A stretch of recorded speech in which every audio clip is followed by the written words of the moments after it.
in the NHS. Llywydd, I have always been proud to be a member of this Senedd. I've always been proud to be a member of this Labour group, and for the past 7 years I've been proud to chair the Senedd Labour group. But I have never been more proud of the direction of travel of the Welsh Labour Government's policies than I am now. And I believe it would be a travesty if this non-binding Tory gimmick of a motion was to be used to subvert democracy and prevent our leader, democratically elected by party members and trade union affiliates, and this Welsh Labour Government, democratically elected by the citizens of Wales, from fulfilling our manifesto pledges. When I'm out knocking doors in the Cynon Valley and speaking to people there, as I am every weekend, and increasingly now on weeknights too, the issues that they want to talk about are clear. A cost of living crisis. Tory government which has starved our public services and brought the country to its knees. Their hopes for a UK Labour government led by Keir Starmer, which can work together with this Welsh Labour Government to improve living standards and breathe life back into our public services. And so I, along with my Welsh Labour colleagues, will be voting against this cynical and transparent Tory motion today, which is unfortunately aided and abetted by Plaid Cymru, as we continue with our commitment to deliver a stronger, fairer, greener and more prosperous Wales. Sam Rowlands. Sam Rowlands. Diolch, Llywydd. This is an unprecedented moment in the history of devolution in Wales. And let's not forget why this debate is being held here today. The First Minister accepted a £200,000 donation for his leadership campaign from a company owned by someone who has 2 environmental criminal convictions. First Minister privately shared that he intended to delete messages from his time as Health Minister during the pandemic, before telling the UK COVID inquiry that he didn't delete any. The First Minister sacked a minister from his government, but refuses to publish any supporting evidence for the sacking, despite the protestations and denials of this minister. This debate today is not merely a difference of political opinion. And this, for me, is about 3 things that are fundamental to the role that we all hold in this chamber, but especially that of the First Minister. And these are about integrity, responsibility, and accountability. Integrity is adherence to moral and ethical principles, a high standard by which we are all expected to abide by. And it's further explained by the Nolan principles which Rhys Apiolwerth mentioned earlier, such that holders of public office must avoid placing themselves under any obligation to people or organisations that might try inappropriately to influence them in their work. And in public office, we don't just stick to the rules and letter of what is expected. We are expected to hold ourselves and each other to a higher standard of perception and judgment. And it's this pattern of perception and judgment exhibited by the First Minister that is deeply concerning and something that clearly concerns very many people across Wales. This has been compounded because since this motion was first tabled, BBC Wales investigation has revealed that the company who made this donation was linked to a criminal investigation at the time. Despite that criminal investigation, it was judged acceptable to take this significant amount of money. Likewise, the deletion of WhatsApp messages and the possible accusation of misleading of a public inquiry is very concerning, to say the least. The COVID-19 bereaved families Cymru are a group who have been devastated by this. In a statement they said, "How can we now have any confidence in finding out what happened to our loved ones? It's a heartbreaking blow for the COVID bereaved families here in Wales." After all, people who are suffering, people who are victims, those are who we are here to represent, who we try to do our best for. And to be perceived to be misleading them and the country on an issue of national significance is simply not acceptable. And this is where my second point around responsibility comes into consideration. Because the fact that those messages were revealed allowed the public to see the First Minister's words did not match his actions. And his response to that revelation was to sack a minister who has denied any wrongdoing, yet there has been no evidence made public to support this decision. It could start to paint a picture of someone who isn't willing to take responsibility for their own political actions, but rather blame others. And in this place, we often hear the refrain that we do things differently here in Wales. And I, for one, hope that this is the case. So I want a type of leadership that is full of integrity, takes responsibility for its actions, and then is accountable for them. And I started with a definition of integrity in my contribution, and I'll end with a definition of accountability, which is acknowledgement of and assumption of responsibility for actions and decisions. And it's clear to me there have been actions taken and decisions made which are nothing to be proud of, and the people of Wales deserve better. I hope members today support higher standards than what we've heard here today in public office and support this motion of no confidence. Joyce Watson. Clywyd, I think integrity, respect, judgment and timing are everything. And what have you done today? My father was involved in the D-Day landing. Before that, he'd been a prisoner of war for 4 years. What you've done today is put a focus here. You have prevented people like me being represented by the First Minister down in Portsmouth. Yeah. I spent this morning watching those veterans. If my father had survived and lived long enough, he would have been one of them. I can tell you now what he would have thought of your actions. He would have thought they were absolutely disrespectful to all veterans, to all armed service personnel that you profess from those benches time and time again to have some care about. Well, you don't. You have picked this day. You could have picked any other day. You have no end of opportunities to pull this stunt you're doing today, but you chose this day. What I say to you is this: I will never forgive you for doing what you've done on this day, today. You want to hang your head in shame that you have stopped Wales being represented by their First Minister in Portsmouth. That's what you need to... I am not taking an intervention. I am not taking an intervention. You had plenty of time to think about what you were doing, when you were doing it, why you were doing it, and who it might affect. It's been well known in this chamber, because I've spoken many times that my father was in the war. It's well known that other people in this chamber, fathers, also did fight in the war. They do command, at the very least, that the First Minister would have an opportunity. Why hasn't he got that opportunity? Because you denied it. You denied that opportunity.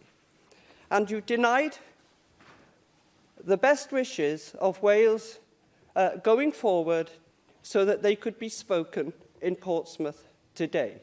My daughter lives not far from there, and I can tell you, if you think that this is only resonating here in Wales, you are sadly mistaken.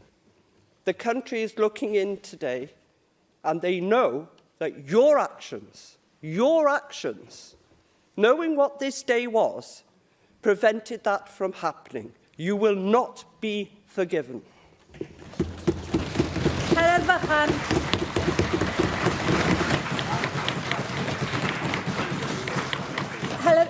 Vaughan, I've been very tolerant of members in the public gallery applauding some contributions. If we can allow the democratic discussion in this chamber to continue without applause, you've had your 2 chances. That's great, and I'm grateful that you've come here this afternoon.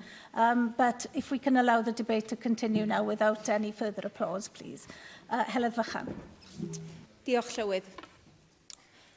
Mae'r rhai gwleidyddion yn hoffi ymosod ar bobl bleidiau eraill ar unrhyw achlysur ac yn gweld gwleidyddiaeth fel gêm. Dydw I ddim. Esgolfa ethol i'r Senedd hon, dwi wedi ceisio bod yn deg ac yn adeiladol bob tro. Herio pan fo angen, cwestiynnu'n galed pan fo angen, ond hefyd cefnogi a chydweithio gyda aelodau bleidiau eraill lle mae cytundeb rhyngom. Dyna pam bo well gen i y Senedd hon na un San Steffan, a'r math o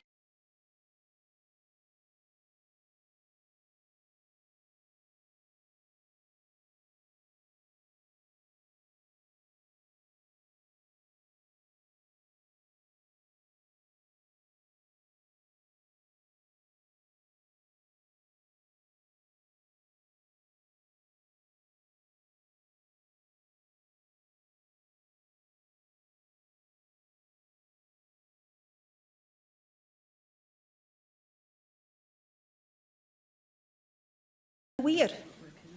Gofynnwch y cwestiwn i bobl yn fy rhanbarth, yn marchnad Pontypridd, a'r strydoedd yn yr Rhondda, Cwm Cynnon, Bro Morgannwg ac yn ein prif ddinas, ac mae'r ateb yn glir. Ni ddylai y prif weinidog fod wedi derbyn yr arian, ac ni ddylai chwaith fod wedi gwario gymaint. Dywed y prif weinidog dro ar ôl tro na wnaeth dorri unrhyw reola. Ond yn sicr bedorwyd ysbryd rheola gwariant, ymgyrch arweinyddol eich plaid eich hun, drwy ddefnyddio loophole yn y rheola, gan nad oedd gwariant ar staff yn cael ei cynnwys yn yr uchafswm. Plygu y rheola, neu ffeindio ffordd o'i hamgylch, a hynny heb falio dim. Ac wedyn wrth gwrs, mae yna gwestiynau ynglŷn â gwrthdaro buddiannau posibl yr holl dan sylw, a pham bod y prif weinidog yn credu fod yn briodol ac yn iawn derbyn arian gan gwmni oedd yn cael ei redeg gan rhywun sydd wedi canfod yn eog o dorri'r gyfraith amlygru amgylcheddol. A'i fod yn gwybod hynny. Surely, First Minister, you must understand why, when you continue to defend the decision to accept the money, people question your judgment and your cavalier approach to donations. Either due diligence didn't take place, or you just didn't care where the money came from. Winning was everything and nothing else mattered. And whilst we're used to this being commonplace in Westminster, it's not right, and it's not how we want politics to be done here in Wales.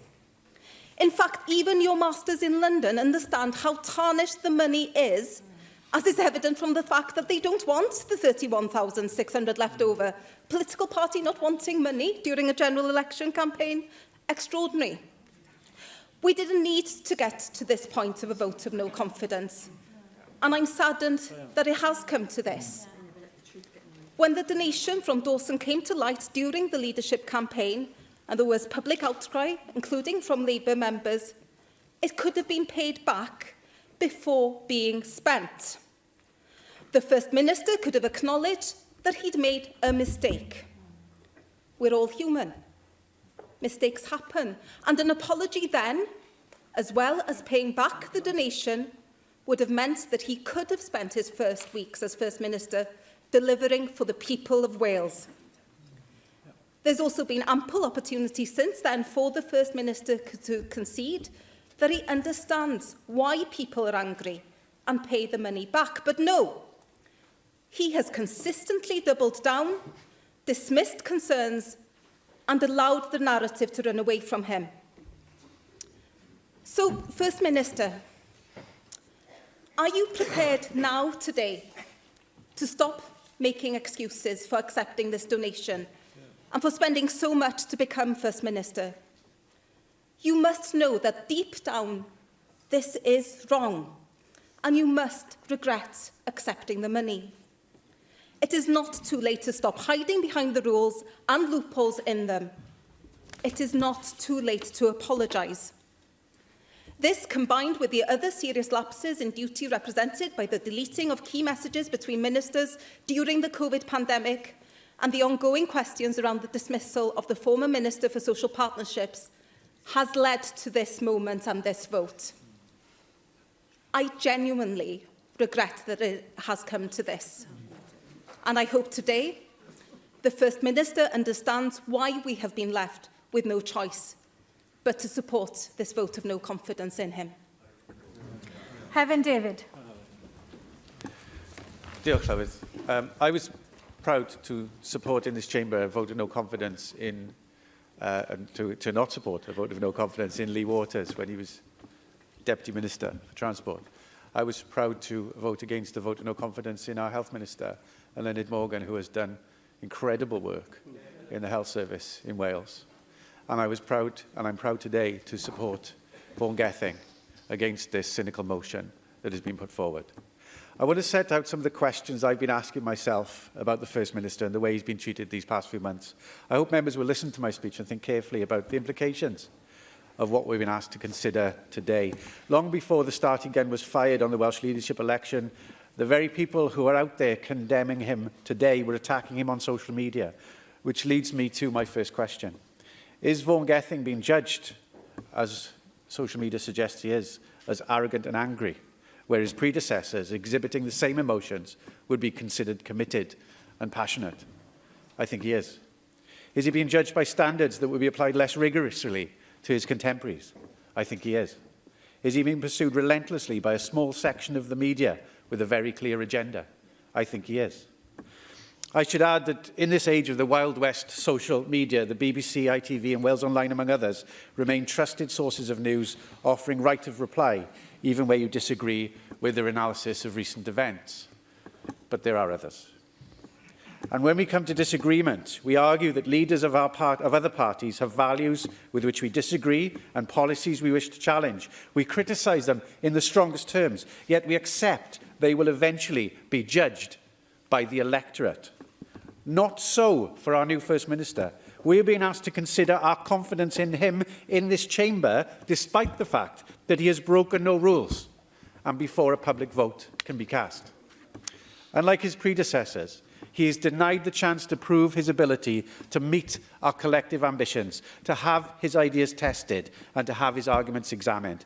Every other politician who stands to defend him is asked to make their own subjective judgments on his past choice. That's completely understandable, but their answers should not decide his future as a leader at our next election. He has a duty to be challenged, but with that, a right to stand on his record as First Minister. And I think by 2026, that will be a record of tackling poverty and the cost of living in tandem with a new UK Labour government. And I, as an observer, have the right to ask if his ethnicity has an influence on the motives of some of those outside of this chamber who seek to break him on the wheel. We cannot ignore that question, and we cannot dismiss the lived experience of those BME people who feel it to be the case. There's a strength of feeling in this Senedd now that I've rarely seen before. Such is the ferocity of the pack in pursuit that I think we're losing all reason. And if reason is lost, so will be the government and possibly the Senedd itself. The vote today, if won by the Conservatives and Plaid Cymru, may not be the final act. That may come next with a vote of confidence in Welsh ministers, a government collectively led by the first black leader of any nation in Europe. And if that government falls, then so might this Parliament. We may be heading towards an early Senedd election, all hope of reform lost. And for what? To bring down a leader to whom we never gave a chance. This motion may try and damage him today, but in supporting it, we damage ourselves and the democracy we claim to hold so dear. Yeah. Paul Davies.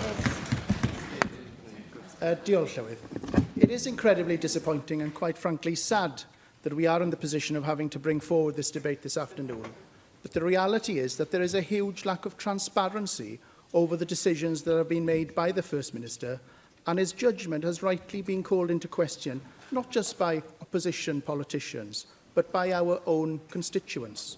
There has been a catalogue of failings by the First Minister when it comes to transparency over his leadership donations, the intention to delete messages in relation to the COVID pandemic, and how he dismissed a minister from his government.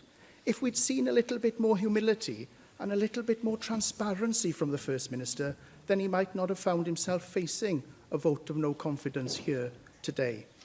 And I'm standing up today on behalf of the people who are living with the impact of that lack of transparency and judgment every single day. You will already be aware of the Withyhedge landfill site scandal in my constituency and the company responsible for that site, which has a direct link to the First Minister. And that site is emitting potentially toxic emissions and a horrific stench that is deeply affecting the lives of many people in that community. This is a situation that has been ongoing since last year, and there appears to be no end in sight. My constituents are quite rightly very angry and very frustrated. The people living in that community are experiencing health problems as a result of this operator's behaviour, and despite chasing the relevant authorities to take action, little has been done to safeguard the people living in that area. And so with that, I just want to take a moment to read some of the public comments that have been made by local residents about how this operator is affecting their lives. One resident said, "Anyone else finding their eyes so painful first thing that it's difficult to open them?" Another said, my eyelids swell and it takes days to go. And another said that they woke up with a headache, feeling of nausea, and had a job to open their eyes which felt sore and gritty. Now, many of you will be asking, what's all that got to do specifically with the First Minister? Well, I say absolutely everything. The First Minister has accepted a huge sum of money from this operator, an operator who has several past environmental convictions and is now facing another criminal investigation because of the actions at the Withyhedge landfill site. This therefore calls into question the First Minister's judgment in accepting a huge donation from this company in the first place. The lack of action in dealing with the operator is telling, and many of my constituents believe that the operator has been allowed to get away with his behaviour because of his relationship to the First Minister. There are people who believe that the £200,000 donation has bought this company influence to do whatever it wants without being held accountable. Now the First Minister may not have broken any rules, but surely he can see that the optics here don't look good. If he had allowed an independent investigation into this donation in the first place, or as members across this chamber have said, done the right thing and given the money back, then we wouldn't be having this debate. This matter is a question of transparency and a question of judgment. And as politicians, we all have to be held accountable for our decisions. And I, more than most, know from personal experience what it's like to be held accountable for one's actions. When the Standards Commissioner investigated allegations against me during the pandemic, I'd like to think I did the right thing by my party and my country. I stepped down as leader of the Welsh Conservatives in this place because it was the right thing to do. Even though I hadn't broken any laws or rules, it was still the right thing to do. Allow the member to carry on. He's saying something very important. Don't heckle him. Diolch, Llywydd. Even though I hadn't broken any laws or rules, it was still the right thing to do because it's about judgment and it's about taking responsibility. No politician is above accountability, and we are elected to stand up for our constituents and ensure that our actions and decisions are open and transparent. We now have a First Minister who is denying the public valuable information, who has accepted money from a business that has been allowed to make so many people's lives miserable, and who provides no transparency over his decision-making. It's not right, and we cannot allow this to continue. Public confidence in politicians is already low, and we have to change that. We must all strive to be the best possible leaders we can for the people of Wales, and that means taking tough calls and being held accountable for our actions. Llywydd, I did the right thing. Now the First Minister must also do the right thing. Jane Dodds. Diolch yn fawr iawn, Llywydd. I stand here actually in sadness and with reluctance. This has not been an easy decision for me. There are just two things that are different for me in relation to the opposition parties. I have never voted in a vote of no confidence here in the Senedd. I don't see this as a political stunt. I don't see this as a gimmick at all. Secondly, I voted to confirm you as the First Minister on March the 20th. I felt it was very important that we support the democratic process. Indeed, I asked for congratulations to be passed on to you, and I was delighted that for the first time, the three nations of the UK at the time had a black or Asian minority First Minister or leader. Those text messages, if you want to read them, are now in the public domain. I have to say without my permission. However, I'm proud to say that I passed on those messages because they were important to me. So I take this situation very seriously. Why have we arrived here? Well, when anyone in politics accepts a donation of £200,000 from any individual, let alone this individual, voters from across the political spectrum have a right to ask whose side you are on. Because it wasn't too long ago that Labour's general election slogan was for the many and not for the few. The average Welsh person's take-home pay is £24,000. But with this kind of action, it's easy to see why the average Welsh worker is questioning why your leadership campaign took a donation which would take more than 8 years for those people to earn. Your failure, sadly, to see why someone who's just bought a 3-bedroom house worth £180,000 in Bilth-Wells or someone earning an average wage in Brecon would think that you're out of touch by accepting this donation is clear. And this, for all of us, is a massive part of the problem. And that is why I'm sadly standing here saying that you have lost my confidence. On May the 1st, I asked you in this chamber to repay the £200,000. I said it was simple. It would all be over. We could move on. Nothing has happened. And for me, actions speak louder than words.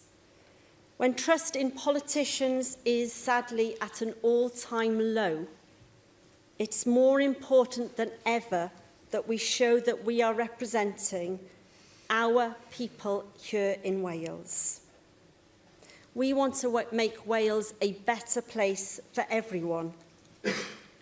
Rules are rules, and we've heard you say that often, that you haven't broken any rules.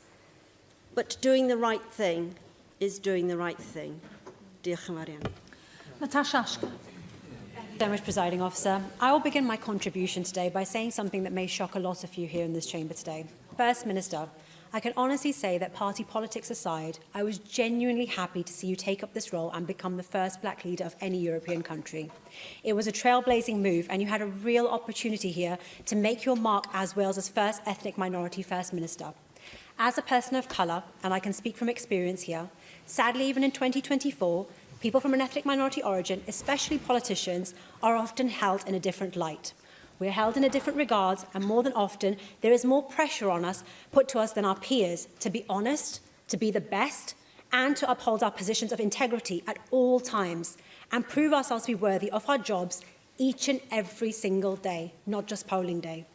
That said, I cannot stress how disappointed I am to say the golden opportunity that you were given was completely wasted, and the suggestion that you are receiving this level of scrutiny is because of your skin colour is quite frankly insulting. The continuous cycle of controversies have not only tarnished the office of the First Minister and the Welsh Parliament as a whole, but it has sadly eroded trust and confidence amongst the public towards politicians at large. Presiding Officer, the First Minister has bounced from scandal to scandal, which all started with him accepting a questionable, as many have mentioned today, £200,000 donation from convicted polluter David Neil to bankroll his leadership campaign. Not only did the First Minister show a terrible lapse in judgment when accepting this cash, but it is clear even now he still has no regrets and has refused to return the donation. As if that wasn't bad enough, it was then revealed that another one of Mr Neil's companies had also received a £400,000 loan from the Development Bank of Wales, which is wholly owned by the Welsh Government and overseen by the Economy Minister.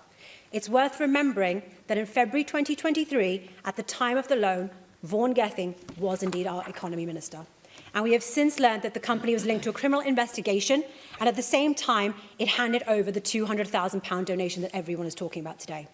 This really does stink. And whilst the First Minister previously said the public are not concerned with the saga, I can safely say that after an influx of emails, calls and messages from constituents all across South East Wales, this is simply not true. and it's a topic being raised time and time again. Fast forward a couple of weeks more, and then another scandal hits, this time around the deletion of text messages during the pandemic. The First Minister had previously said he did not delete messages relating to decisions made around the COVID pandemic. He argued that, in fact, messages had been removed from his phone by the Senate's ICT department.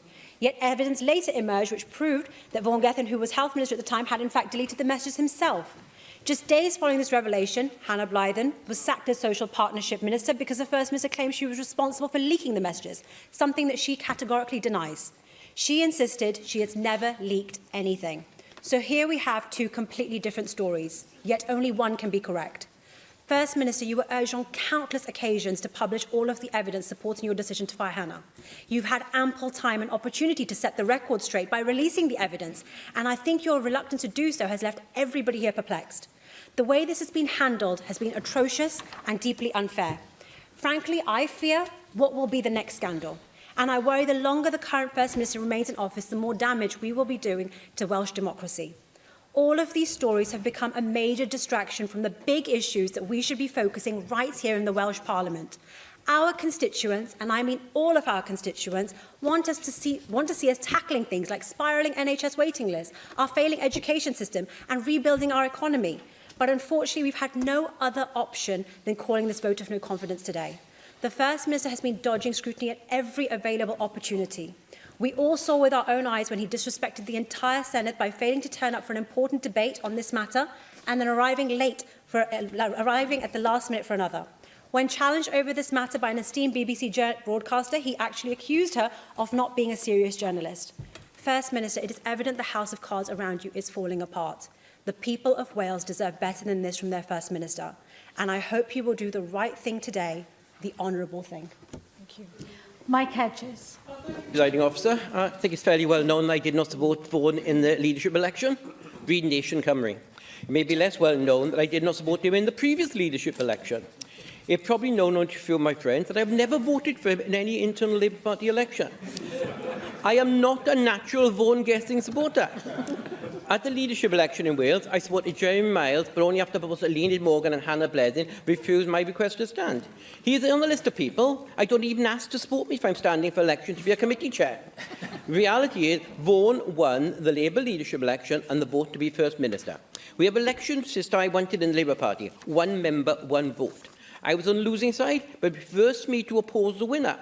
One member, one vote is now entrenched in Welsh Labour elections, as opposed to the previous system of one member, several votes, including super votes for Senedd members and members of Parliament, which stopped my friend Julie Morgan becoming Deputy Leader of the Labour Party, despite winning the vast majority of the votes.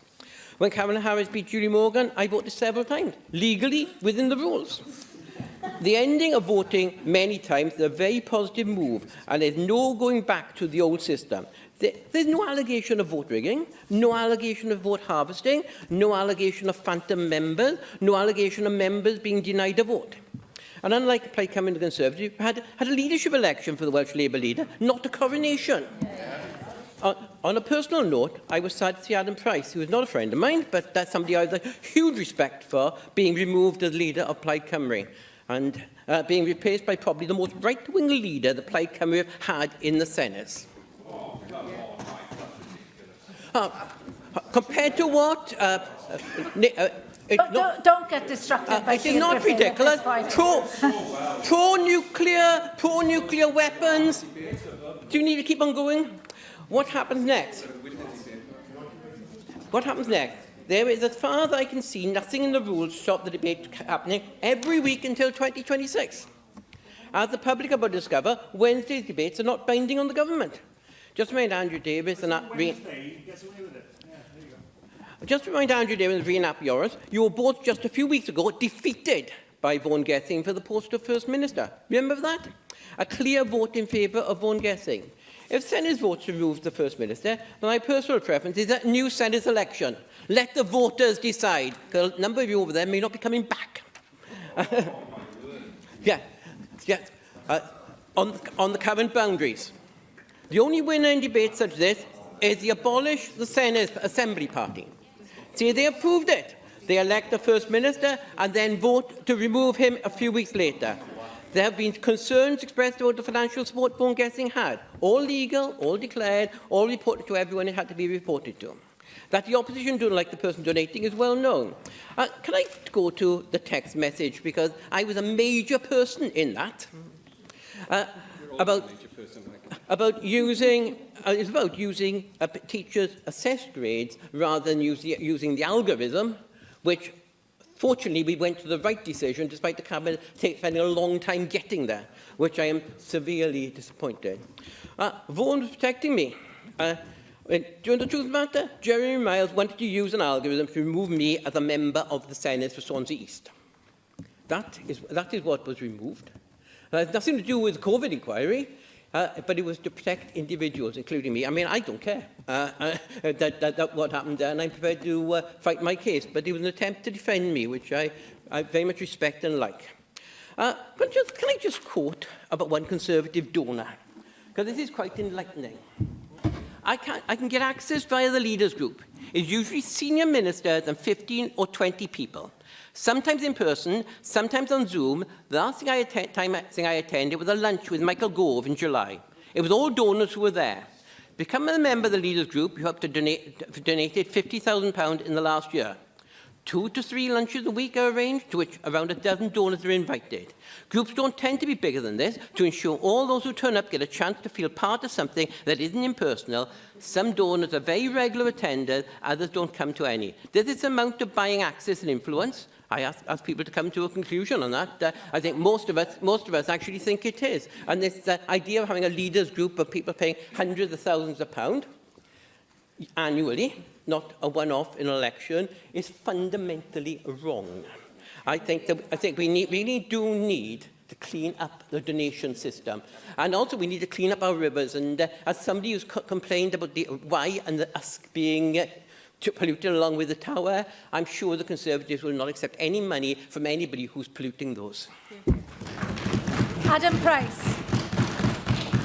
Briefly respond to Mike. I'm sure the current leader of Plaid Cymru would welcome a head-to-head debate with the British leader of the Labour Party to see then who is the most left-wing leader. Last week, while this chamber was quiet, the theatre next door was echoing to the words of one of the Labour Party's most iconic figures in that epic morality play for modern times, Nigh. The man in the title role, Michael Sheen, said of Aneurin Bevan that he had a cast-iron integrity and a raging passion. Sadly, I don't think you can say either of the leadership of this government at the moment. As we heard yesterday, the government is systematically removing all the more radical elements out of its own programme, from reform of the school year to reform of the council tax. So if anyone for a moment thought that some of the First Minister's failings could somehow be justified in the spirit of the end justifying the means, then I challenge you to describe that end, because this is a government that in a matter of a few short months has become shallow and rudderless, shorn of any sense of greater purpose other than the political survival of the First Minister himself. And let us turn to those issues of integrity. The question of dirty money, which bedevils most Western democracies, has thankfully not been much of an issue for us in Wales. Welsh millionaires have not been interested in politics, and Welsh politics has not been interested in millionaires. That happy circumstance, the First Minister has brought crashing to an end.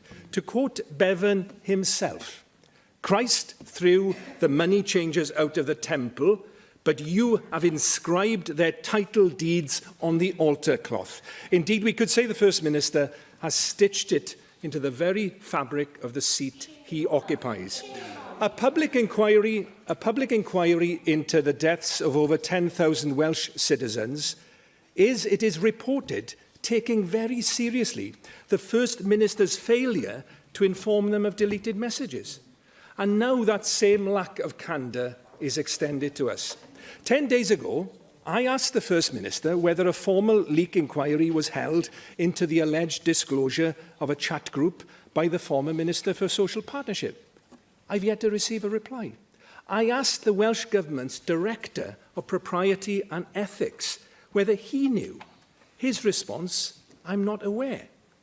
Now, the government's silence clearly raises very serious questions as to whether such an inquiry was held, and raises the possibility that the case against the former minister was neither forensic nor formal, and that she was sacked without a proper investigation and with little in the way of due process. I've asked the First Minister whether there was a written report into any alleged breach of the ministerial code by the minister. Again, I've received no reply. I've asked the government's Director of Propriety and Ethics if he was aware of any such report. He said he wasn't. He was walking in the hills of Spain at the time. He was also on holiday when the ministerial code investigation into the current First Minister was held. But on that occasion, he was asked to give advice which was reflected in a written report. No such courtesy was afforded to Hannah Blythen. Now, maybe this is a sign of the new ruthlessness of which Sir Keir Starmer spoke so glowingly recently in an interview with the Daily Telegraph. Rebels in the new model Labour Party must pay a heavy price. But let's remember Bevan himself was expelled from the Labour Party and suspended from the PLP on multiple occasions. And in response to Joyce Watson, one of them was actually when he moved a vote of no confidence in Winston Churchill's government that the Labour Party was part of in July 1942. And when he was criticised for the timing of that no confidence motion, he said the very reason we were fighting the Nazis was that you could hold leaders to account even in wartime. It's Bevan we remember. It's Bevan we remember, not the desiccated calculating machines that condemned him.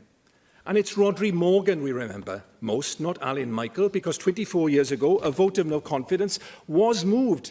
The only other time that has happened in the leader of the government in the history of devolution, and it was passed.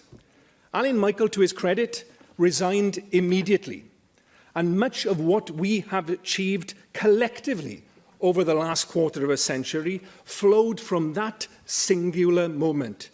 It's that precedent that has to be followed if the First Minister can no longer command a majority, because that is a foundational principle of parliamentary democracy everywhere. The Assembly back then adjourned. The Cabinet met and brought forward a nomination for Rhodri Morgan as acting First Minister precisely an hour and 2 minutes later. That was not ruthlessness, but it was decisiveness, and it's what this moment calls for now. Prif Weinidog, Vaughan Gething. Diolch Llywydd. I regret that the Conservatives have brought forward this motion today. I do not regret it because I think I'm above criticism. I do not regret it because I think I have made and will continue to make mistakes. I am human. I am fallible. I do not even regret it because of the issues it raises, because I have nothing to hide. I regret the motion because it is designed to question my integrity. Like so many of you in this chamber, I have dedicated my adult life to public service and to Wales. Even in the midst of an election campaign, it does hurt deeply when my intentions are questioned. I have never, ever made a decision in more than a decade as a minister for personal or financial gain. Never. I do not doubt the sincerity behind some of the questions that the motion touches on today, even if the motion is transparently designed for another purpose.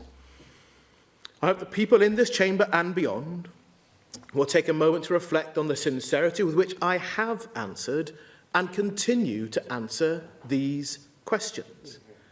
I will not shy away from scrutiny and challenge. I have reflected on donations, and as members know, I've instigated a review into how that is handled in the future in my party, and I've asked the Cross-Party Standards Committee to look at Senedd rules for all of us. We cannot, of course, retrofit new rules to old campaigns where we don't like the result. That is not how democracy works. But I do take seriously what people have said to me outside the cut and thrust of this chamber. The support that I've received in recent weeks from Labour Party colleagues across Wales and the UK has been overwhelming, and I'm grateful for their incredible generosity of spirit and solidarity. More than that, I want to thank the many members of the public for their support, in person, online, and in a variety of means. Diolch o galon i chi. I also want to recognise that, like me, so many people of colour have been traduced and vilified merely for raising concerns about how some of these debates have been handled. Our lived experience should matter and be respected. We still have a very long way to go. Mae gennym ni ffordd bell I fynd. Pairs are a normal part of how this Parliament and many others work. It preserves the democratic balance determined by the electorate. Welsh Labour has always paired with other parties during ill health absence. We did so for 3 months with the leader of the Welsh Conservatives. The refusal to do so today, when 2 of our members are unwell, reflects poorly on opposition parties. This is meant to be a motion about confidence, but we know that it is not. The timing tells you everything that you need to know.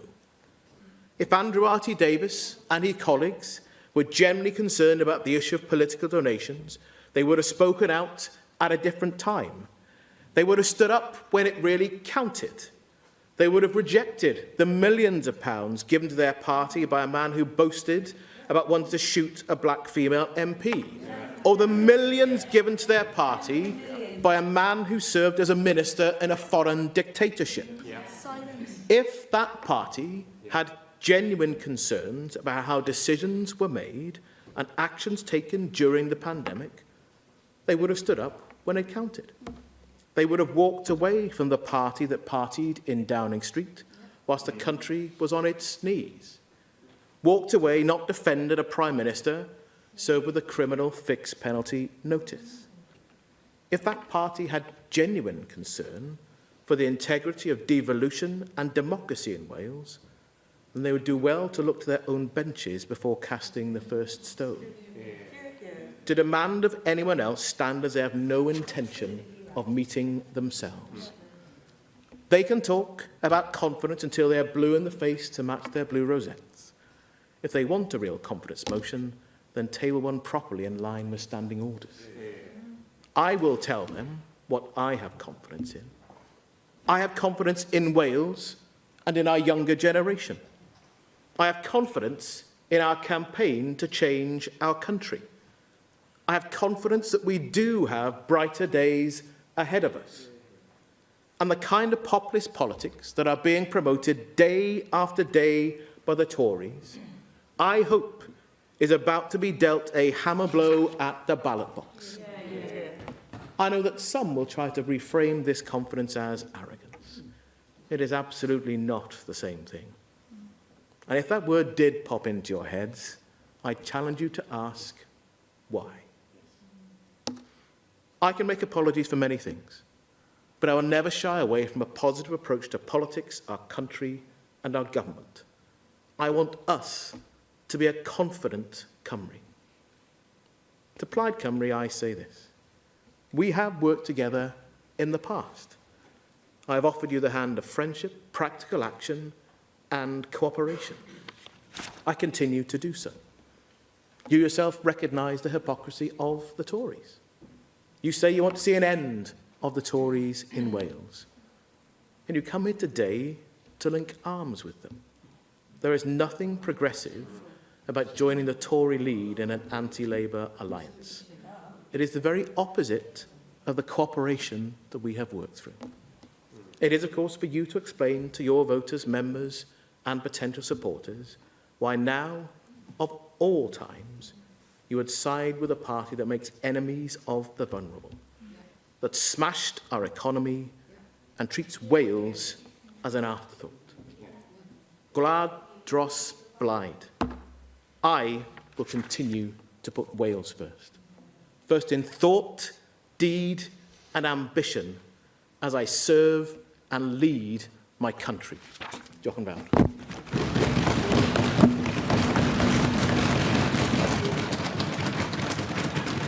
Darren Millar nawr I ymateb i'r ddarn. Diolch Llywydd, and I'm surprised with the First Minister's response. I didn't hear an apology. It implies that the First Minister would again accept a similar donation if one was made in the future, in the same circumstances as he accepted the first one from Mr Neil. As the Leader of the Opposition said in his opening speech, this debate today is not about anything other than you, First Minister, your judgment, the lack of transparency that we have seen, and a question about your integrity and honesty. It's our duty as an opposition party to reflect the mood of the country and the mood of people in this chamber on all sides, including your own, who have concerns about the judgment which you have shown. To accept hundreds of thousands of pounds, a record-breaking donation, as Andrew R.T. Davies said, to an individual in a leadership campaign in Wales, without doing appropriate due diligence, is frankly astonishing, absolutely astonishing. And when we consider that even just earlier this week, we heard it implied that there were attempts for you to prevent the release of information about questions which were being raised and questions which were being put to Natural Resources Wales, it seems that there's more emerging every single day about your judgment. And that is what this debate is about. It's not about your government, it's not about the Labour Party, and it's not about a general election. It is about your judgment, First Minister. And I'm afraid that without the apology today, I find it astonishing that we are sat here listening to you saying anything other than sorry. Because frankly, that's the first word that should have come from your lips. And it didn't. And you've let yourself down, and you're letting your party down, and you are letting this Senedd down. Because I'm afraid that this reflects on the Senedd, and it reflects on our democracy. Because when the First Minister of Wales, a nation of which I am proud to live in, and a Senedd in which I'm proud to serve, cannot apologise to the people of Wales for a lack of judgment and reflect, I think there's a serious problem. You've tried to deflect to others, talk about all sorts of other things rather than your own judgment. You've refused to accept accountability for the behaviour, to accept that donation. You are scrambling, frankly, to survive by dismissing this vote as though it means nothing. I tell you, First Minister, every vote in this Senedd should be respected. Yes. And that includes the vote which will be taken today, which, if we are correct by the media reports, you're set to lose. And I think it's extraordinary that you would dismiss that and say that it's inappropriate to listen to that because, again, it shows a lack of judgment. A lack of judgment. And then we talked about the transparency around the sacking of the Minister for Social Partnership, Hannah Blythin. You could simply put this to bed by publishing the evidence. You could put this to bed beyond doubt by publishing the evidence to demonstrate your integrity in the decision that you took. You've chosen not to. You've chosen not to. I won't take an intervention, if that's okay. I won't take an intervention. You could put this to bed by simply publishing that evidence. I ask you, why won't you publish that evidence? Why won't you put it into the public domain? You say that you want to... You could easily put it beyond doubt, your integrity, by publishing that information. You've chosen not to. You've misled, it would appear, the COVID inquiry. You suggested that the Senedd ICT department deleted messages on your phone when the reality was that you deleted messages on your phone and encouraged others to do likewise. Are you taking an intervention from the Cabinet Secretary? I'm not taking an intervention. I've made that clear. Okay. I've made that clear. There are questions to be asked about your judgment. There are questions to be asked about your integrity. And there are questions about whether you're being honest with your own party, with the people of Wales and this Senedd. And I'm afraid that because of that, we will be voting in favour of this motion, which recognises the concerns of the people of Wales. Now, you say that this thing isn't being discussed on the doors across Wales. We're in the middle of a general election. There are conversations, thousands of conversations taking place each and every day with Labour supporters, Conservative Party supporters, Plaid Cymru supporters, Lib Dem supporters across the country. And I can tell you, this is a frequent topic of conversation raised by people on the doorstep, not by politicians prodding them about these things, but by them asking questions about your judgment and your integrity. And we have a duty, therefore, in this Senedd to make sure that those views are reflected. And I can say this, if the people of Wales don't have confidence in you, then neither do we. Y cwestiwn yw a ddylid derbyn y cynnig. Oes unrhyw aelod yn gwrthwynebu? Oes, mae yna wrthwynebiad, felly fydd y bleidlais yn cael ei chynnal ar ôl y ddadl nesaf yn ystod cyfnod pleidleisio. Y ddadl nesaf felly o dan eitem 7 yw dadl Plaid Cymru ar gyllid ar gyfer HS2. Rwy'n galw ar Delyth Jewel i wneud y cynnig yma. Diolch, Llywydd. This is not just a debate about a railway line. It is about how Westminster disregards the needs and the voice of Wales. HS2 is a railway line in another country that we are nonetheless funding, a track that does not break our border, but that is costing us billions to run. And so we lose money by something that makes us even poorer. Time and again in this Senedd, we have agreed that the situation is unjust, unjustifiable, and yet nothing changes. Not even that. Westminster does not deign to notice. Now, if there were an elsewhere, say in Eastern Europe or South America, somewhere far away, where a nation was starved of funding for its own infrastructure, but paid towards enriching its neighbouring nation, it would be seen as absurd. Whole opinion pieces would be written in newspapers aghast at such a blatant stitch-up. Yet beneath the noses of the broadsheets, we get barely a mention. Wales is a nation to the side of what commentators consider worthy of their attention. As one Guardian journalist wrote some years ago, forget Wales, which does not matter. Well, Llywydd, it matters greatly to us. It matters greatly that our own tracks need repairing, that our only electrified lines are there to get passengers more quickly to England, that the billions we've been starved of for HS2 could have been used to connect our own communities, that it matters to us that neither Labour nor the Tories have pledged to put this right if they win power in Westminster. Wales is alone amongst the nations of these islands in paying towards a railway line that does not trouble our terrain.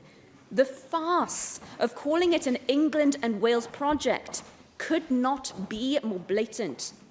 But that's the attitude. Forget Wales, which does not matter to them.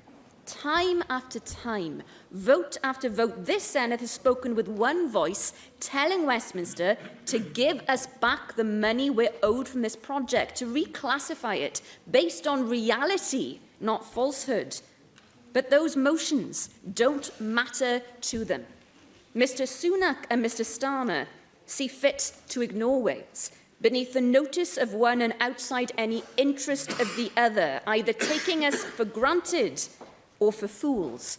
That is the lot under the rotten Westminster system for Wales. They know we are owed this money, but we are told it isn't a priority, that Wales is not a priority. Forget Wales, which does not matter. That is how they view us. But we have had enough of their indifference, of being told to wait and see what we will get given, always maybes for Wales, always least of their concerns, foisted always to the background, always wait your turn. We will not make do with waiting for investment that is rightly ours. We have waited and waited in vain for fairness to be shown us by Westminster. They build railways that make us poorer and charge us for the privilege of our poverty. Forget hoping for the best from Westminster. Doing what is right does not matter to them. We have been here before in Wales on this track that gets us nowhere. Instead of waiting for fairness to be shown us, it's time we demanded what we are owed. Let's send a message to them in Whitehall that these billions matter to Wales, and they're a matter which must be met.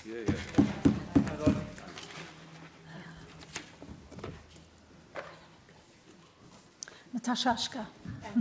Presiding Officer, and can I thank Plaid Cymru for bringing this debate before the Chamber this afternoon. Let me start by being crystal clear. I've said it before and I'll say it again today. The Welsh Conservatives have long called for Wales to receive its share in HS2 consequential funding. And I've had many conversations with my transport counterparts in Westminster on this matter on a few occasions, and I know some of my colleagues from MPs to MSs have done exactly the same. We will continue to make that case, and indeed we have wholeheartedly supported previous motions to reclassify the rail project as England only. It is important to note, however, that we do not want this extra money to go straight into the Welsh Government's bank account, as we all know how reckless they are when it comes to spending taxpayers' money. Instead, we believe the money should be given directly to Network Rail, as it is better placed to invest wisely in our transport infrastructure, and I have confidence that they won't fritter the cash away on vanity projects. Whilst we do believe HS2... Go ahead. But Network Rail are in charge of the railway infrastructure, aren't they? So, to an extent, but as you're aware, Carolyn, because I know you're very passionate about transport, a lot of the train lines have links between Network Rail and TFW, and that's where the money's going to go. Okay. Whilst we will believe HS2 should be reclassified and Wales should see extra money as a result, there is no denying that our country is benefiting from the UK Conservative Government's decision to axe the Birmingham to Manchester leg of the rail scheme. As a result, the UK Government announced it would be investing £1 billion in electrifying the North Wales main line, which will bring parts of the country within an hour of Manchester. It would also lead to more reliable and punctual journeys on the route between Crewe, Warrington, Chester, Llandudno and Holyhead. This is genuinely good news for Wales, Presiding Officer. Not anymore, please, I'd like to carry on. Labour leader Keir Starmer has time and time again refused to commit to giving Wales extra HS2 money. Should he, and this is an incredibly frightening thought, become Prime Minister in the next few weeks, hopefully he will never get his hands on the keys to number 10 Downing Street, but if he does, he has been clear that no cash will be forthcoming to Wales. So I'd be keen to know what discussions Labour ministers here have had with Keir Starmer and his team in London and what their response has been so far. And, in fact, has the First Minister raised this issue directly with him after their meeting last week? Perhaps the Cabinet Secretary for Transport could shed a little light on the sorts of discussions the Government has had with Keir Starmer when he responds to this debate a little later on. Presiding Officer, whilst there may be some discrepancy on how we'd like to see the funding administered, it's fair to say we are all in agreement that Wales should receive extra funding for HS2. Regardless of what happens on July the 4th, we must all keep the pressure on to ensure that it happens and the Welsh public gets what is due to them. To that end, we will be supporting this afternoon's motion.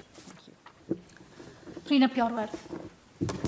Diolch yn fawr iawn, Llywydd, ac swn i'n licio dechrau yn yr ysbryd o ymhyfrydu yn y ffaith bod yna rai pynciau yn y Senedd yma lle mae gennym ni fwy yn gyffredin ar draws y pleidiau yna sy'n yn gwahanu ni, ac mae'n fater o falchder gwirioneddol yn bod ni fel Senedd wedi datgan efo un llais.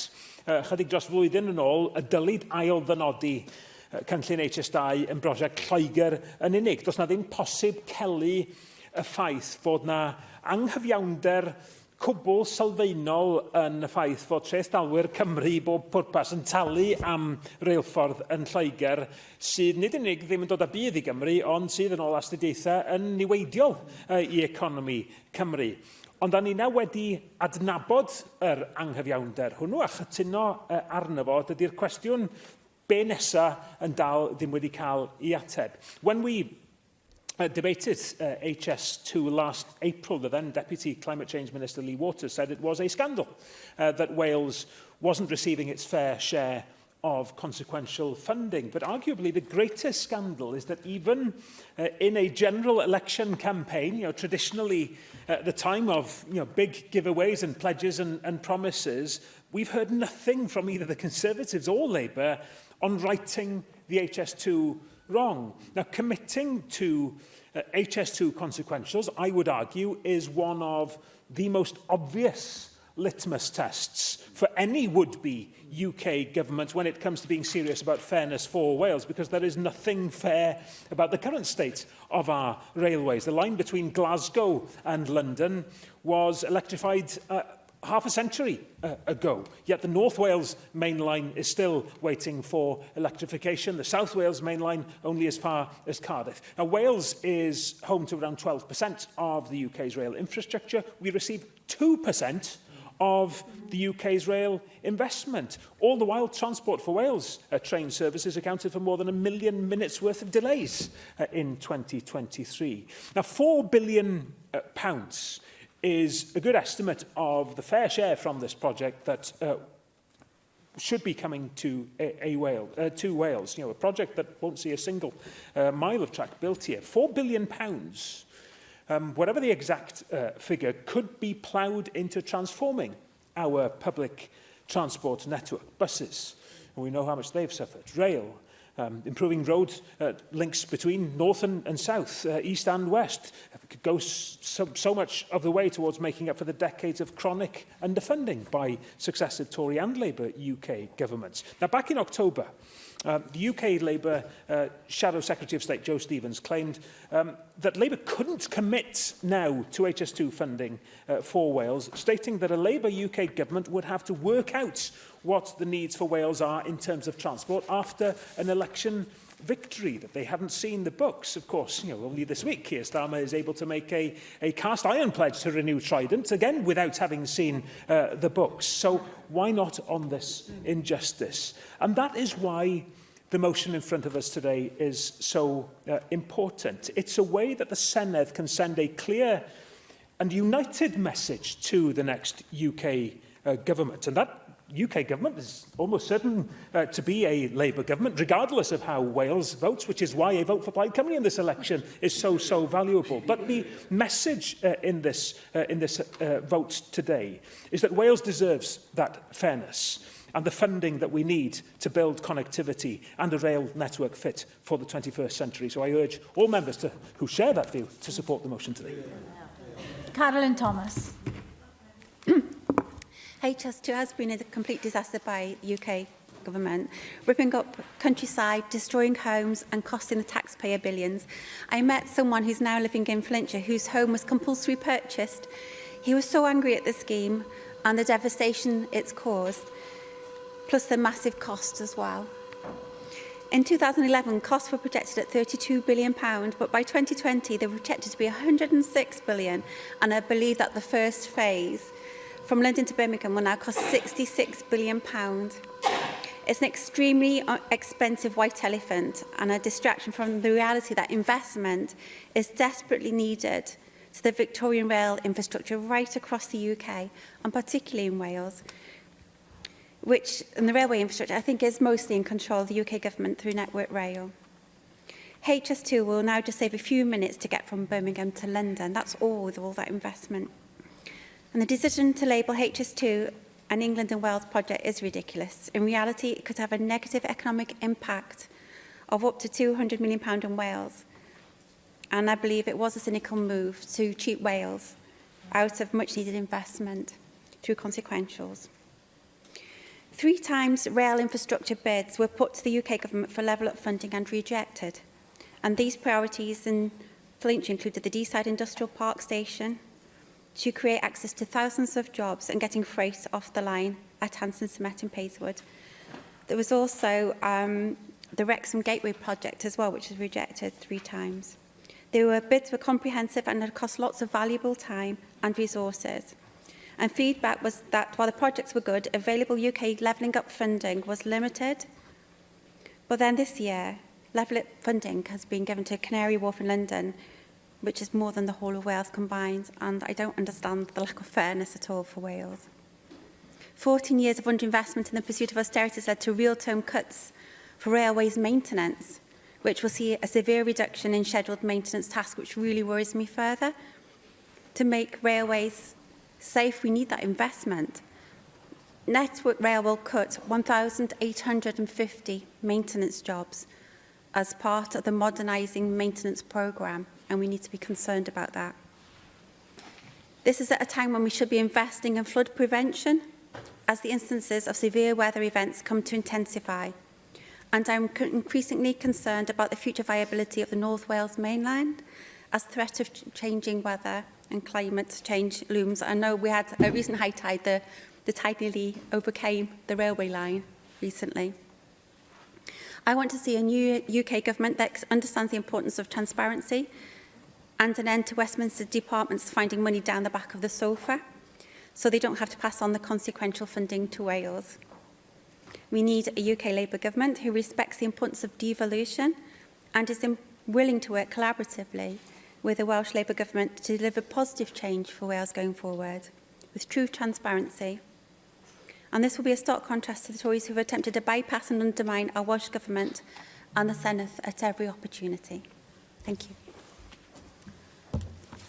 Kevin Campbell. Llywydd, diolch am y cyfle i gyfrannu i'r ddadla. Dwi am ganolbwyntio'r siwr y gallai mwy o fuddsoddiad draws newid y ddarpariaeth trafnidiaeth gyhoeddus mewn cymunedau gwledig, fel yr ardaloedd dwi wedi cynrychioli yng nghanolbarth a gorllewin Cymru. Cymunedau sy'n dioddau oherwydd trafnidiaeth gyhoeddus wael. Pan wy'n mynd mas i gwrdd ac etholwyr ar draws y rhanbarth, a wedi gwneud tipyn o hynny dros yr wythnosau diwetha, un o'r materion sy'n effeithio fwy arnyn nhw, maen nhw'n gweud hyn wrtho i ar stepen y drws, yw diffyg trafnidiaeth gyhoeddus. Am hyn yn arbennig yn effeithio ar bobl ifanc a phensiynwyr. Mae absenoldeb opsiynau trafnidiaeth gyhoeddus ymhlith y materion penna maen nhw yn poeni amdano. I ormod y gymunedau gwledig, mae'r syniad o gyswllt rheilffordd cyfleus yn ddim byd mwy na breuddwyd gwrach. Ac yn aml iawn, dyma'r un cymunedau sy'n wynebu colli i gwasanaethau bws hefyd. A lack of access to public transport is a driver of rural poverty and social exclusion. It makes it harder to do business and more difficult for people to access education, training and other essential services like doctors, dentists and pharmacies. Where rail services do exist in rural Wales, these are regularly beset by delays and cancellations. The Heart of Wales line has the dubious honour of having the worst customer satisfaction ratings across the whole of the UK. And recently, we've seen cuts to services on this and the Cambrian line. But it doesn't have to be this way. The consequential funding that Wales is rightfully owed from HS2 could help transform rail provision. By investing in our railways, we could improve the efficiency and effectiveness of our services, providing faster, more frequent and more reliable connections across the region. And it could deliver a pathway to reconnecting North and South Wales by rail, plugging the gap in our national transport infrastructure left by the beaching cuts. Improving connectivity in North and West Wales would support businesses and help them overcome key obstacles to investment. And investing in our public transport is, of course, absolutely central in the fight against climate change. Quite simply, there is no way to make that modal shift we need if public transport remains so unreliable and inconvenient, where it exists at all.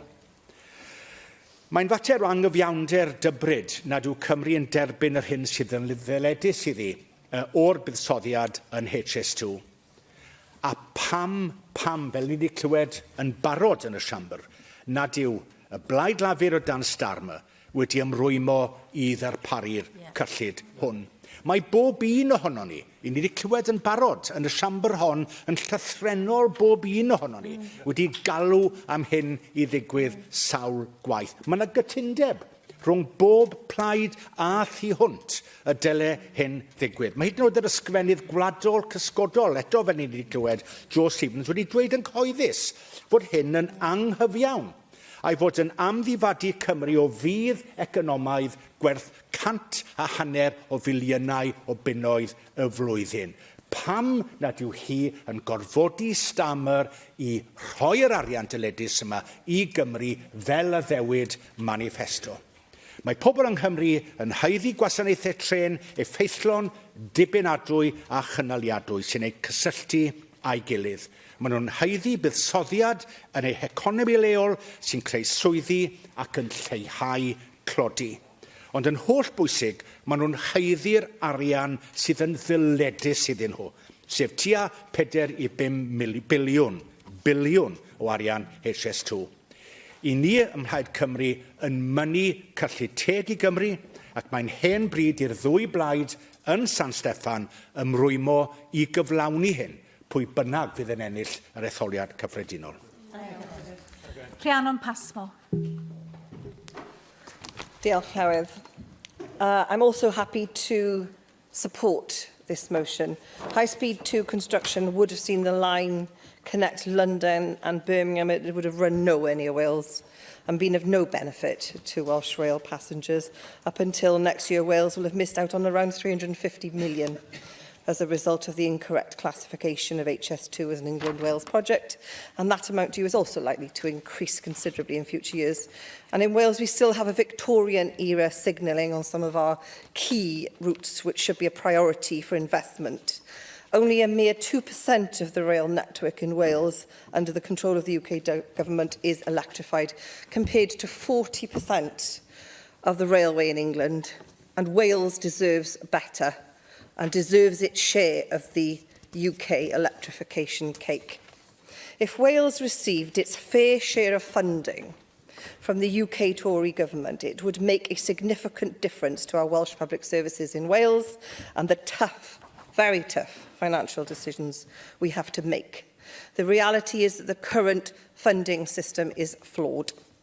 The Welsh Labour Government have set out proposals in reforming the Union for a new principles-based approach to UK funding, enshrined within a new fiscal agreement, overseen and operated by a body independent of the UK Government. Wales needs a funding structure that is fair, that is based on need, and that delivers for people in different parts of the United Kingdom. But despite the lack of rail funding coming from Westminster, the Welsh Labour Government has invested 800 million in a new fleet of new trains, which means that passengers across Wales are now starting to experience the benefit of increased capacity, improved accessibility and higher quality comfort, which is set to also gear and scale in the future. The results of the Welsh Labour Government's £1 billion upgrade of the Core Valley line are now being seen with brand new electric trains entering service this year. The investment shows what the Welsh Government can do, where it has the powers and the funding. It remains rightly the Welsh Labour Government's ambition to secure full devolution of the railways in Wales and end the fragmentation inflicted. Yes. The Metro is co-funded with the UK government. Will you acknowledge that point? Because it's via the City deal, and I think it's nearly 50% of the money comes from the UK government. It is, but we cannot escape, can we, the abysmal record in terms of rail electrification that hasn't happened in Wales, and we cannot negate that lack of rail spend for Wales, and we must look at this with clarity. The Welsh Labour Government has further invested £160 million upgrading the railway line running through Islam communities. This is an investment responsibility of the UK Government. The Ebbw Vale line, which runs for around 13 miles, was brought back into operation in 2008, having been in disuse for 40 years. And it is a travesty that Victorian Wales had a better transport infrastructure than we do today. This Welsh Labour Government and our Welsh local authorities have been investing, truly investing, in the Welsh rail network, despite virtually no infrastructural and UK monies to match. It deserves now, we deserve, a time for us to see fair funding and fair railway spend for Wales. Peredur Owen Griffiths. In a crowded field, the story of HS2 in Wales is one of the biggest financial injustices we have seen to emerge from Westminster in a long time. Not a single mile of track will run close to Wales, let alone through it, yet taxpayers in this country are having to pay for it. This is because the Tory government have classed it as an England and Wales project. This confirms that they are not only incompetent when it comes to the economy, but also incompetent when it comes to geography. By the way of contrast, Northern Ireland and Scotland will get extra money that they are owed for a project that is England only. The Treasury knows better than to deny Scotland or Northern Ireland money that is rightfully theirs. Has the Westminster Government come to the conclusion that the Labour government in Wales will not rock the boat too much over this? By their own estimation, this government suggests that we should receive around £5 billion based on the country's population if the project was changed to England only. We would get that extra money through the antiquated Barnett formula, which calculates how much funding the devolution administrations receive from the Treasury to spend on devolved areas. Now, Natasha might want to reflect a little wider on the implications that giving the money directly to Network Rail would have. It would erode the devolution settlement and the democratic processes in this place. The Tory government absurdly claim that HS2 is a project that benefits both countries and says that Wales has benefited directly from any increases in the Department for Transport's budget, which has been driven by HS2. In giving evidence to the Senedd's Finance Committee in the last fortnight in our current inquiry into fiscal intergovernmental relations, the respected constitutional expert Paul Silk declared the justifications that HS2 benefited Wales was, and I quote, rather threadbare. It is not right that UK government is able to make these unjust decisions arbitrarily. This isn't a one-off. They've done it twice. The Northern Powerhouse Rail is a proposed major rail programme that will see big upgrades to the connectivity of northern parts of England. Originally, it was supposed to build a new line connecting the areas such as Manchester and Leeds, but has since been scaled back. It will still include significant improvements to rail in the north of England, including Liverpool, Manchester, Leeds, Bradford and York. The Northern Powerhouse Rail, like HS2, has also been classified by the UK government as an England and Wales project, despite being entirely in England. This means Wales will miss out again, this time on more than £1 billion worth of funding for transport. Commuters in Wales will do well to remember that at the ballot box in July, but also in 2026 at the next Senedd elections, because Labour leader Keir Starmer appears to have rubber-stamped these unjust decisions by refusing to commit to reversing them if elected as Prime Minister. But, of course, we might get a late manifesto commitment from the Cabinet Secretary on his behalf tonight. Diolch. Yr ysgrifennydd Cabinet dros gyllid nawr I gyfrannu'r ddadl. Rebecca Evans. Okay, thank you. So the facts of this matter are very simple. HS2 is a railway line between London and Birmingham, and not an inch of track will be built on Welsh soil, and it doesn't benefit Wales, and it should be reclassified as an England-only project. Up to the end of 24-25, Wales will have missed out on around £350 million as a result of the incorrect classification of HS2 as an England and Wales project. That amount is likely to increase considerably in future years. The Welsh Government has been pressing for comparability with HS2 in the future and for the funding that would have come to Wales so far if that comparability had been in place in the past. Looking ahead, the value of comparability will depend on future UK Government transport spending plans, but would be likely to deliver significant additional resources to the Welsh Government. And this could be in the region of £60 to £70 million per annum. The UK Government should also conduct a wider review of comparability with the Department for Transport to ensure greater objectivity in funding decisions. and to address the impact of the classification of future rail projects. If Wales received its fair share of funding from the UK Government, it would make a significant difference to our public services in Wales and could alleviate some of the tough choices that we have to make. Not only is our settlement this year worth up to £700 million less in real terms than expected at the time of the 2021 spending review, it's also £3 billion lower than if it had grown in line with GDP since 2010. Our general capital budget this year is worth up to 8% less in real terms than expected at the time of the spending review in 21.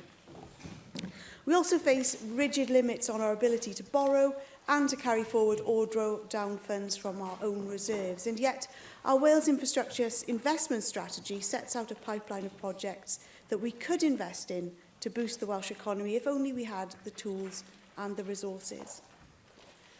The reality is that the current funding system is flawed. We have set out proposals in reforming the Union for a new principles-based approach to UK funding enshrined within a new fiscal agreement overseen and operated by a body independent of the UK Government. And this would enable a more rational, transparent allocation of public spending across the UK and ensure decisions as to whether a programme is comparable or not are made on an objective basis. We need a funding structure that's fair, that's based on need, and that delivers for people in different parts of the United Kingdom.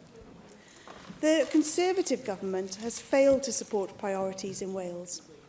The UK Government is directing a managed decline of the Welsh rail infrastructure for which it is responsible.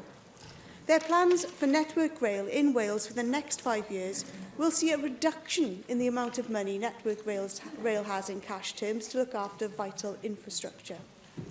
The result will be reduced asset reliability and more infrastructure issues causing delays to rail services in Wales. The Welsh Government has refused to sit back and watch this crisis unfold. We have intervened with an £800 million investment in a new fleet of trains, which means that passengers across Wales are now experiencing the benefit of increased capacity, improved accessibility and high-quality comfort. But this has opportunity costs and has meant difficult decisions elsewhere in our budget. The challenge facing the next UK Government is that the current one has fundamentally mismanaged the economy over the last 14 years, giving us more than a decade of austerity, the reckless mini-budget and a cost of living crisis and record inflation. Despite the challenging public finance position, people in Wales understand that having two Labour governments committed to working together for the future of Wales would be a good thing, and we could make real progress in this and in so many other areas. We have already demonstrated in Wales, where we are responsible for the Core Valley line, the transformation that we can deliver.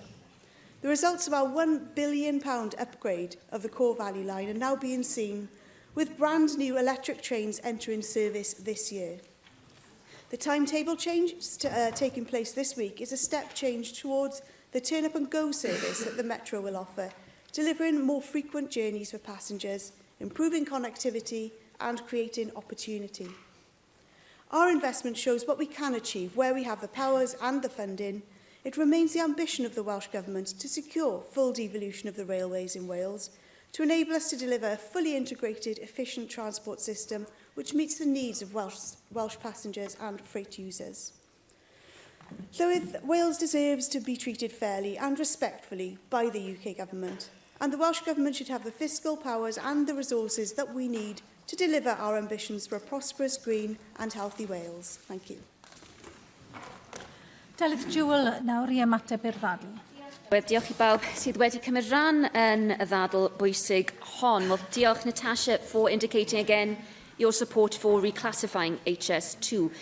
The point that Natasha makes about Network Rail, that raises the point, of course, about why we need the powers over transport infrastructure devolved to Wales, or else we will forever be shortchanged and short of tracks.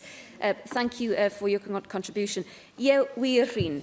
Dyma un pwnc sydd yn ein huno fel Senedd am bwerus a sarhaus felly mae hi bod San Steffan a phleidiau San Steffan yn ein hanwybyddu. Cymaint dyfnach mae'r sarhad. committing to HS2 consequentials is indeed a litmus test, I think, both for Mr Sunak and Mr Starmer. Test, they are failing. They ignore us because either they don't care or they don't care to notice. Mr Starmer has indeed committed to Trident spending. Why not give us the billions we are owed? Now, Carolyn set out the eye-watering sums of money being spent on HS2. I really do welcome the fact that parts of England are getting that investment, that citizens in England are going to benefit from that. I welcome it for them. But pretending this project and of maps. Soniodd Kevin am yr effaith ar drigolion Cymru o safon wael ein trafnidiaeth cyhoeddus. Y gwasanaethau hynny bydde yn elwa cymaint o fuddsoddiad biliynau o arian HS2. Cwestiwn, fel oedd Kevin yn sôn, cwestiwn o degwch cymdeithasol ydy hwn. Mae ein tlodi ni fel gwlad yn benderfyniad sy'n cael ei wneud yn San Steffan. A cwestiwn o hawliau ydy hyn hefyd. Fi'n cytuno pam nad oes gennym ni yng Nghymru yr hawl am wasanaethau gwell. Now, Rhiannon signalled her support too for the reaffirmation of reality, almost by setting out that HS2 will not come into Wales. It shouldn't be noteworthy that member after member has been reaffirming the blatant realities of geography, but Westminster seems determined to ignore it. We don't matter to them. Now, I agree with Rhiannon about the funding.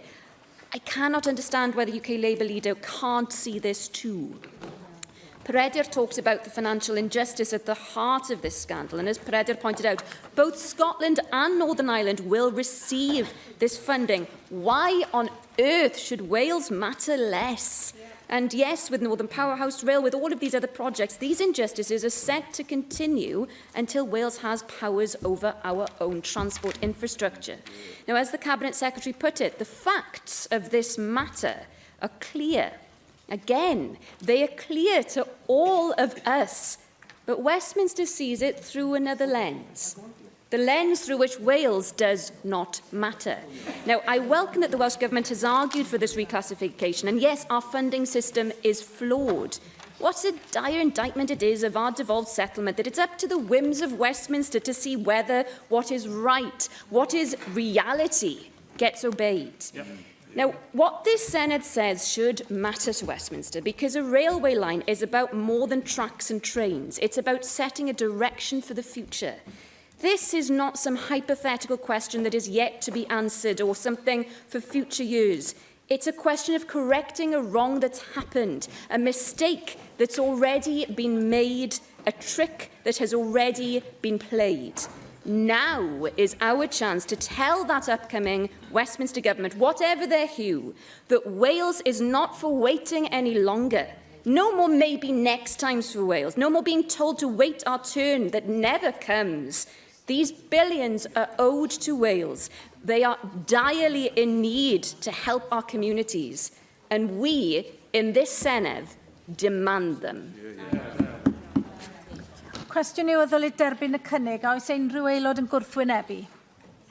Nad oes na ddim gwrthwynebiad, ac felly mae'r cynnig yna wedi ei dderbyn, sy'n golygu yn bod ni yn dod i'r cyfnod pleidleisio, ac oni bai fod 3 aelod yn dymuno I fi ganu'r gloch, yna ni symudau yn syth i'r bleidlais, ac mae'r unig bleidlais y prynawn yma ar gynnig y Ceidwadwyr Cymreig a'r hyder yn y Prif Weinidog, a dwi'n galw felly am bleidlais ar y cynnig heb ei ddiwygio a gyflwynwyd yn enw Darren Miller.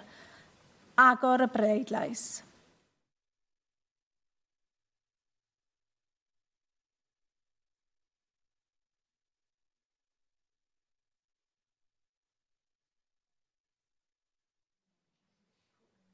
Cau'r bleidlais.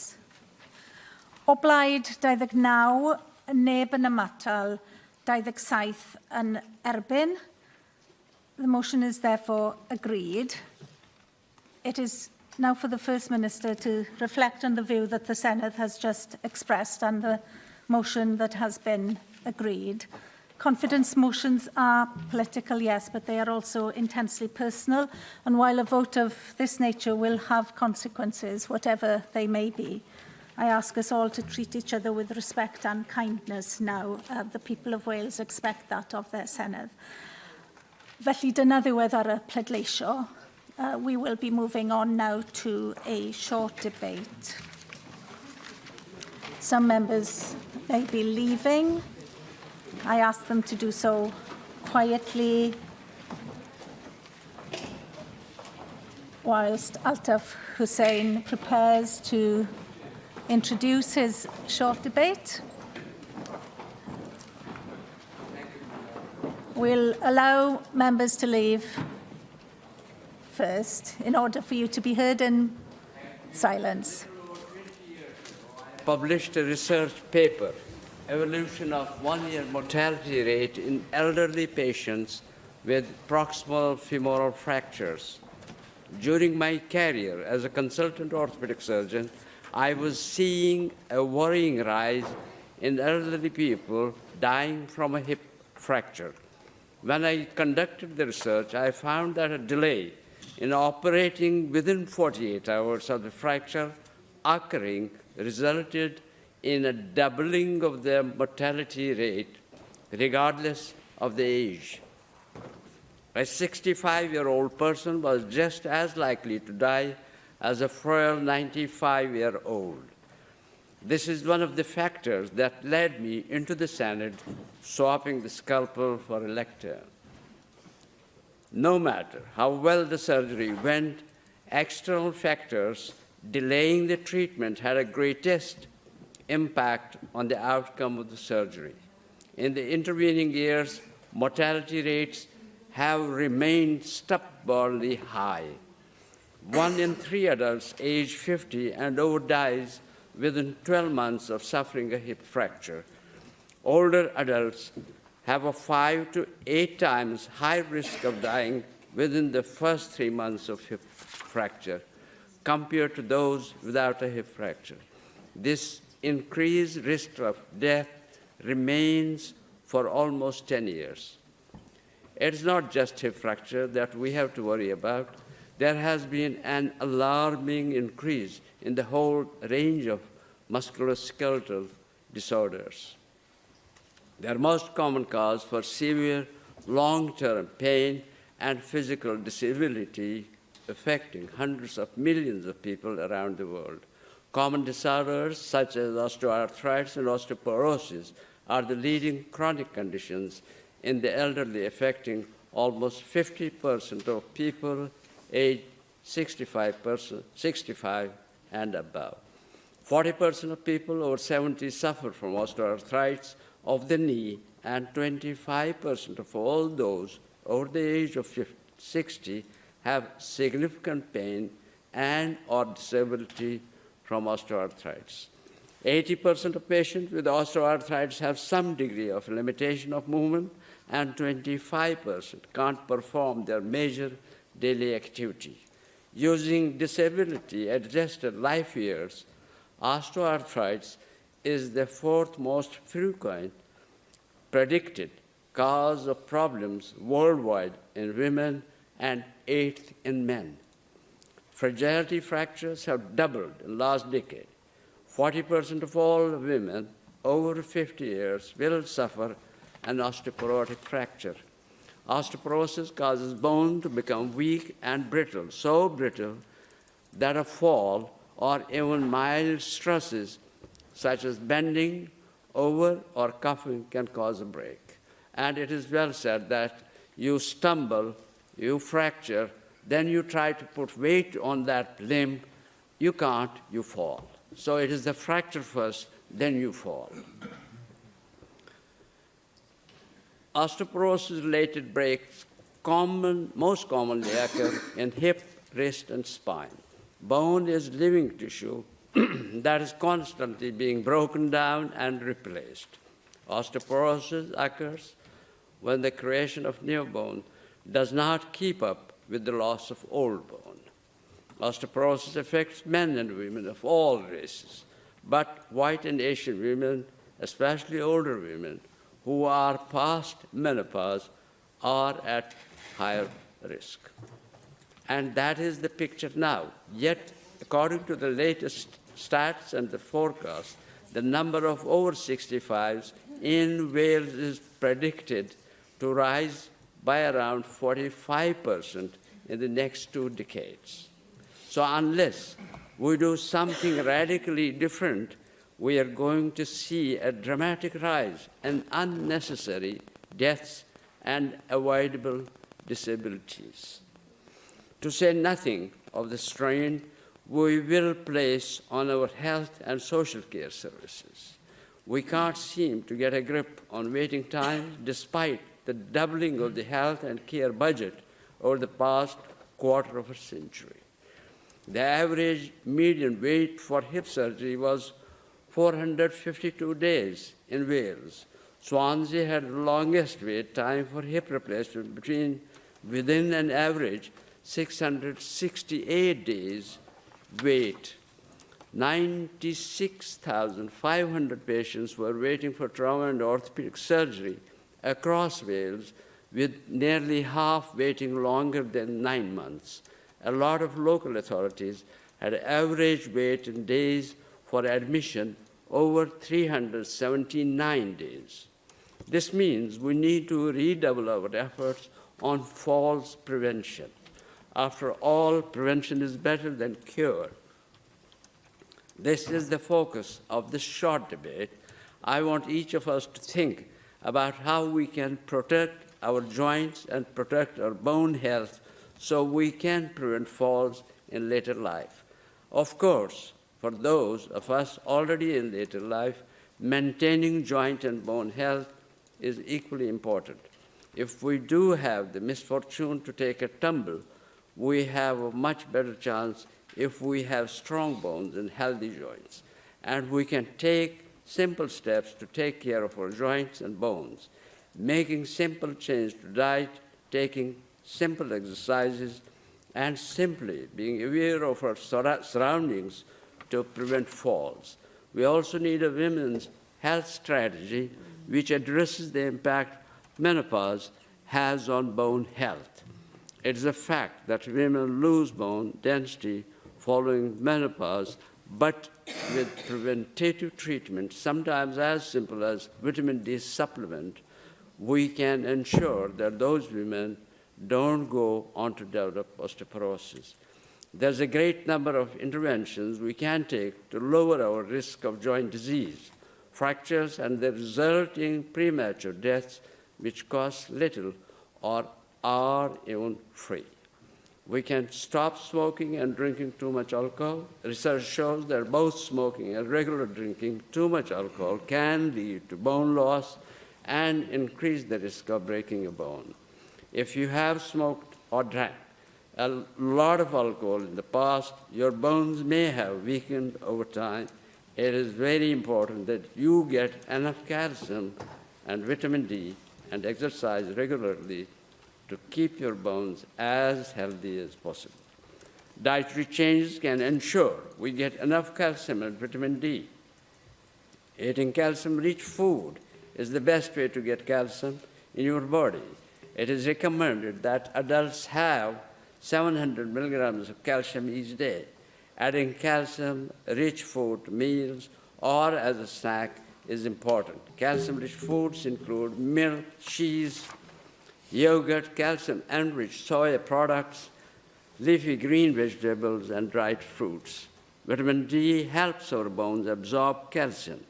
If you don't get enough, then your body does not absorb the calcium needed for stronger bones. The main source of vitamin D is from our skin exposure to sunlight. Most people get enough in summer, but spending short amounts of time in the sun without sunscreen. Most people don't get enough vitamin D from sunlight in winter, and it is difficult to get enough vitamin D from food alone. You should speak to your GP to see if they have or they would recommend taking a daily vitamin D supplement. The other important step we can take is regular exercises. Weight-bearing exercises are the best for your bones. These exercises involve standing up and moving your feet and legs, for example, brisk walking, dancing, and running. Making your muscles stronger can protect your bones and improve your balance. Muscle strengthening exercises don't have to involve your lifting weights at a gym.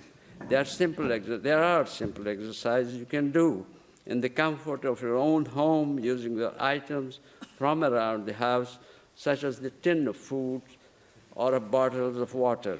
If you can do these simple things, we can reduce our risk of joint pain and fracture. Simple intervention which help ourselves maintain a healthier later life, but also reduce the strain on our NHS and Social Services Department. Diolch yn fawr. Yn galw ysgrifennydd y Cabinet dros iechyd a gofal cymdeithasol I ymateb I ddadl. Senedd Morgan. Diolch, Deputy Lywydd. I'd like to thank the member for South Wales West for tabling this short debate today about the important topic of tackling joint and bone health in Wales. It's always intimidating to respond to Altaf Hussain, this incredible clinician, but this is his specialist area, so it's particularly intimidating this evening. But I'm sure he'll be pleased to hear that I attended and I spoke at the second National Bone Health Conference in Wales at the end of April. Now, our long-term strategy for health and care, Healthier Wales, emphasised the importance of well-being, prevention and early intervention to ensure our health and care systems are more effective, equitable and sustainable. And it highlights the need for better management of long-term and chronic conditions and giving people the confidence and ability to manage and take greater control of their own health. And it focuses on the need to enable and encourage good health and well-being throughout life, while anticipating and predicting poor health and well-being. But despite this preventative agenda and the particular focus on improving bone health, people are still experiencing falls and breaking bones. Now, the data tells us that 1 in 2 women and 1 in 5 men over 50 will break a bone in their lifetime. So just imagine, that's half of you lot.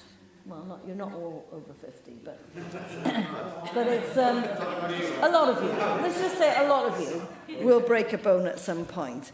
And the fact is that there's almost 1 million people in Wales with musculoskeletal condition. That's about 1/3 of the population. Now, with an ageing population and the added risk factor of more people living with chronic conditions, that, I think, is an incredibly high number. Now, despite how common some of these conditions are, how frequently fractures and falls are, and the impact on people's lives, the fact is that joint and bone health do not always receive the level of attention that other major health conditions do. And it's because of the impact it has on an individual's life and their independence, and the impact and the cost on the health service, not just the health service, as you pointed out, it's the social services, and the wider community, that I've made it a priority. So the evidence shows that fracture liaison services bring clear benefits to individuals in the long term and have been shown to be clinically and cost effective. And that's why last year I made a commitment to achieving 100% fracture liaison service coverage in Wales by September 2024, which would be, I think, nation leading. And we're well on our way to achieving that. Much of this progress would not have been possible without the excellent clinical leadership of Dr. Inder Singh. He's working closely with members of the Fracture Liaison Service, the Quality Assurance Group, and the dedicated Health Board clinical leads. And I've made £1 million available specifically for this service. Now, we continue to fund participation in the internationally renowned Falls and Fragility Fracture Audit Programme, which provides us with a suite of data to help us measure what's working and where we need to focus our attention to improve bone health services. And following the publication of our National Planned Care Recovery Plan in 2022, we've also seen significant improvements in the reduction of long waits in orthopaedics. You can imagine I have been breathing down their necks all over the country when it comes to orthopaedic surgery and getting those longest waiting lists down, and they are coming down very dramatically. Now, outpatient waits of more than 52 weeks have fallen by 71% since April 22, and 2-year waits for treatment have fallen by 72%. Mae yna lot fwy gyda ni'n wneud I leihau amseroedd aros hir, ond mae'r gostyngiadau yma'n dangos y sylw I ni a'r gwasanaeth iechyd wedi rhoi I orthopedic. Gyda'r partnerydd, mae gan bob bwrdd iechyd gynllun gweithredu lleol, a mae rhain yn dilyn arferion da clinigol o'r dull gwneud pethau'n iawn y tro cyntaf GIRFT ac adolygiad lleol o'r dull yna. Mae cymorth cyn ac ar ôl triniaeth hefyd wedi bod yn bwysig, a mae'n polisi cenedlaethol yn cefnogi pobl ar lwybr orthopedic, yn enwedig y reoli symptomau. Mae hefyd yn ei helpu gryfhau cyn triniaeth. Yn ogystal, mae'r polisi cenedlaethol tair A aros yn rhagweithiol wedi datblygu ar y cyd â Cymru versus Arthritis. Mae'n rhoi sylw anghenion pobl ar lwybr cyhyr ysgerbydol neu MSK sydd falle angen fwy o gymorth wrth aros. Mae hyn yn canolbwyntio'n benodol ar ofal eilaidd, ond mae atal yn y lle cyntaf yn bwysig ar fydd. Mae angen gwneud siŵr bod pobl yn gwybod am y cyflerau yma a'r cymorth sydd ar gael drwy ofal sylfaenol ac yn y gymuned, a ni'n lwcus iawn bod y trydydd sector yn cefnogi ni yn hyn o beth. Dwi'n falch bod corff newydd, gweithrediaeth gwasanaeth iechyd hefyd wedi cydnabod pwysigrwydd ac effaith y cyflerau yma. Mae wedi rhoi blaenoriaeth I rwydwaith clinigol strategol MSK a sefydlu rhwydweithiau gweithredu clinigol iechyd esgyn ac orthopedic o fewn y rhwydwaith yma. Bydd y grwpiau yma'n dod â gweithwyr iechyd y cyhoedd, gofal sylfaenol, eilaidd a thrydyddol at ei gilydd gyda'r trydydd sector a chymunedau. Llynedd wnaethon ni gyhoeddi'r datganiad ansawdd ar gyfer MSK. Ni wrthi nawr yn creu datganiad ansawdd ar gyfer iechyd esgyn. Mae'r dogfennau yma'n nodi ein gweledigaeth ar gyfer gwell gofal iechyd MSK ac esgyn trwy gydol bywyd y pobl ac ar draws Cymru. A bydden nhw'n helpu ni I integreiddio gwasanaethau iechyd, darparu gofal wedi gysylltu a gwneud gwahaniaeth I ansawdd y gofal ar gyfer cyflerau cymalau ac esgyn. So diolch eto I chi am goeddi'r pwnc yma ac am y cyfle I dynnu sylw at y camau I ni'n cymryd I wella iechyd, cymalau ac esgyn yng Nghymru. Diolch I ysgrifennydd y Cabinet. A draw hynny at ddod ddyfodion heddiw I ben. Diolch.